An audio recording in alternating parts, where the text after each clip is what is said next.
21 রানের অবিশ্বাস্য জয় দিয়ে সুপার 8-এ এখন বাংলাদেশ। তানজিম সাকিব এবং মুস্তাফিজের অবিশ্বাস্য বোলিংয়ে 106 রান করেও 21 রানে ম্যাচ জিতল বাংলাদেশ। নেপালের অতি অহংকার একেবারে মাটিতে মিশিয়ে দিল টাইগাররা। সুপার 8-এ যেতে নেপালের মুখোমুখি হয় বাংলাদেশ।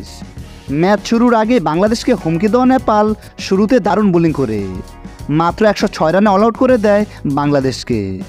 যদি শেষ দিকে তাসকিন 12 রান না করতো তাহলে হয়তো 100 রানও পার করতে পারতো না বাংলাদেশ। 107 রানের টার্গেটে ব্যাটিং করতে নেমে 26 রানে 5 উইকেট হারায় নেপাল। তানজিম সাকিবের ইতিহাস গড়া বোলিংয়ে দিশেহারা নেপাল। মাত্র 7 রান দিয়ে তানজিম সাকিব তুলে নেয় 4টি গুরুত্বপূর্ণ উইকেট। আজ মোট 21টি ডট বল করেছে তানজিম সাকিব। যদি এরপর দারুণ একটি জুটি করে নেপাল, তবে শেষ 2 ওভারে 22 রান প্রয়োজন হলে 19তম ওভারে মুস্তাফিজ মেডেন ওভার করেন, সাথে তুলে নেয় গুরুত্বপূর্ণ 2টি উইকেট। সেই সাথে নেপালের 8টি উইকেটের পতন হয়। ফিজের এমন অবিশ্বাস্য বোলিংয়ের পর শেষ ওভারে নেপালের প্রয়োজন ছিল 22 রান। সাকিব বোলিংয়ে এসে নেপালকে অল আউট করে দেয় মাত্র 85 রানে। মাত্র 106 রান করে 21 রানে জয় পায় বাংলাদেশ। ম্যাচের আগে নেপালের ভক্তরা এবং ক্যাপ্টেন বলেছিল বাংলাদেশকে বাজেভাবে হারাবে তারা।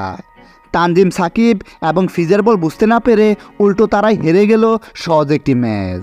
টের পেল ফিজের কাটার এবং সাকিবের বল কতটা ভয়ঙ্কর। আজ তানজিম সাকিব 7 রান দিয়ে 4টি উইকেট এবং মুস্তাফিজ 7 রান দিয়ে 3টি গুরুত্বপূর্ণ উইকেট তুলে ম্যাচ জিততে সাহায্য করেছে বাংলাদেশকে।